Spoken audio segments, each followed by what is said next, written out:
It doesn't matter what role we do. It doesn't matter what company we work for. What matters here is the amount of attention, the amount of presence you have, right? So if the enemy of this is actually habit. So if you've done something over and over and over again, the more robotic, the more computer AI you sound or seem, which is the exact opposite of what we want.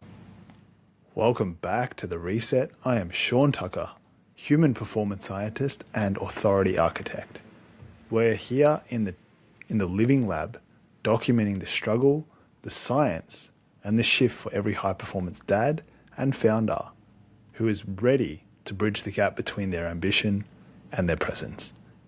Today, we are diving into what integrity really means so that you can master the man underneath the performance. I think it was back in 2019, I first heard on a podcast, it was Ed Milet's podcast. He was talking about what integrity really meant to him. And it struck me differently because I never really had heard what the word meant, integrity. But the thing that struck me was just how much it related to me in that moment.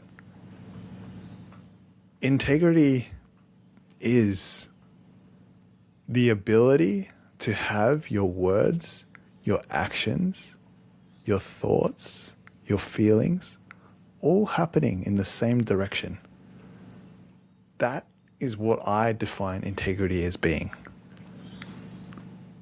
You might have a slightly different meaning for it, but the reason why I have that is because I see everything as you have standards, right?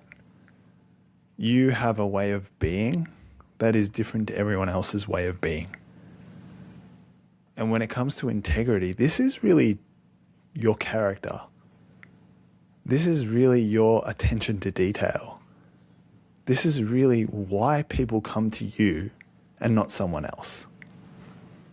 And if you really want to be the world's best, become the CEO of your life in whatever way, shape, or form that means to you,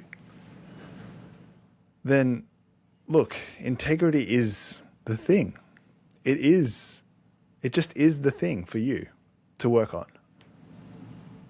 Because it comes back to every little thing that you do, every little piece that you are, and how you show up. Because I think, especially in the male coaching space, the men's coaching space, the place or the leadership kind of industry as well, is it always comes back to this factor. How willing you are and what you actually pay attention to. And even the fact of being able to give your 100% presence and just show up in the moment. That's what it really means to be in integrity. And I remember just the other day, I was having a chat with a client and we were talking about how he can lead his team, essentially, and how he can more effectively lead his team. And I said, it always comes back to the same thing. It always comes back to leadership. It's what you're willing to do. Because what you do, and I've noticed this so many times with my daughter, and if you have kids as well, which I'm sure if you're a father, of course you have kids, right? If you're listening in. It comes back to your children, your staff, the people around you will mimic your behavior based on what you are doing. We have this thing in our brains called mirror neurons. And even if we can't speak the language, even if we can't even do the task, or you can't even do that kind of dance choreography or whatever it is, that skill that you have, when we are present, when we are in that moment with that person who's doing it, something activates in us and we're able to do it. This is what our mirror neurons are capable of doing for us, which is really, really cool. And that's a whole different topic in its own. But in terms of leadership and what this means for you in terms of integrity, I was having this conversation with a client and I was saying, when it comes to how you do one thing is how you do all things, right? And you've probably heard that before. But it really comes back to the amount of attention, focus, and presence you give in each given moment.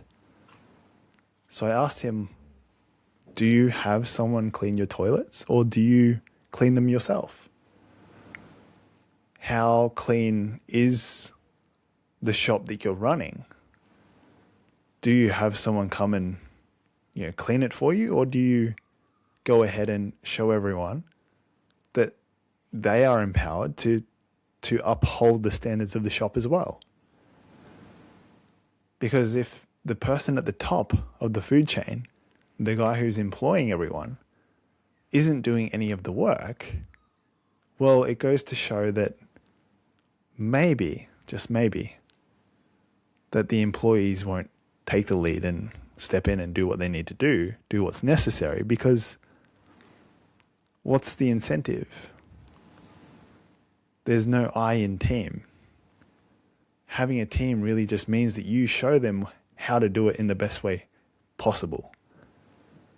And you can go on to probably argue that some of the world's best basketball players, their coaches weren't greater than them.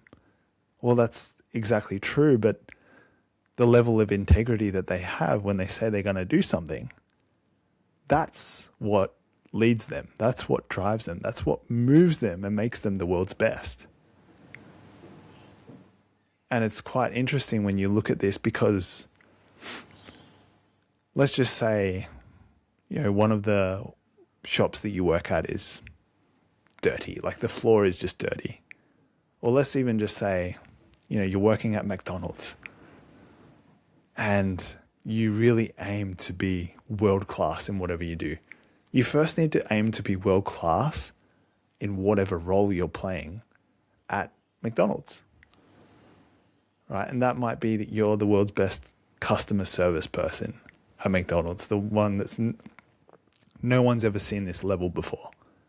You're just 100% devoted to becoming world-class as a customer service representative, or really just a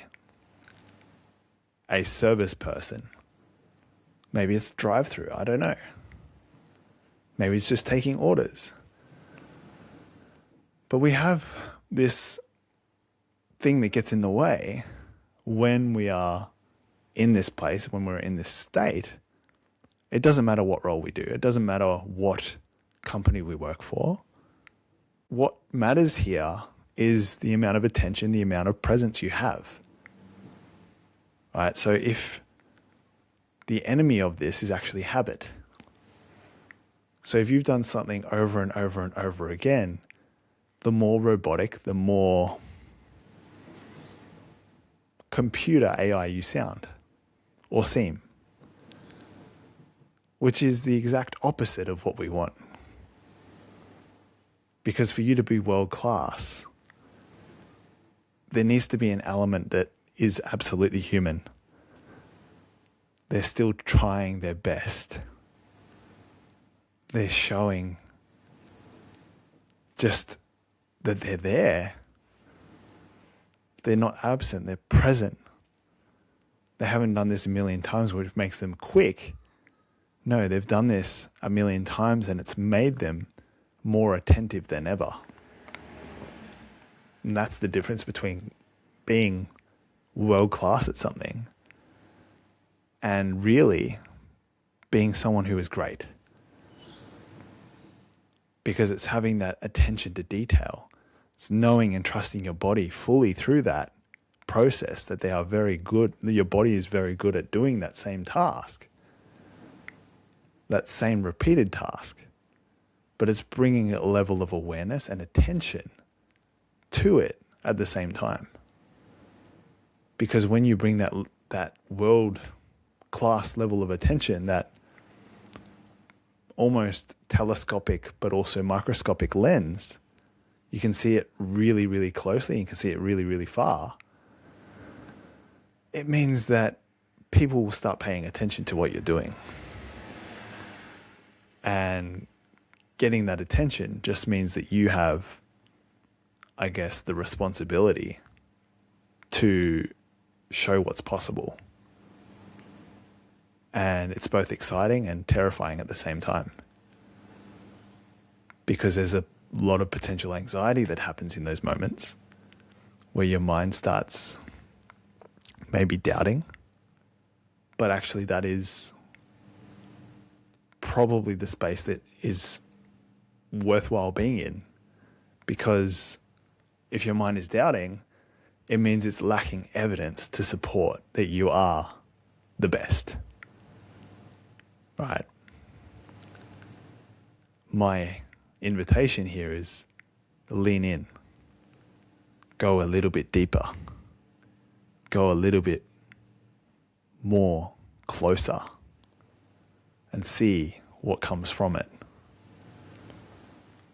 Because when I was talking with this client, I said, this comes back to everything that you do. It's not about telling, it's about showing. Because most people learn through behavior.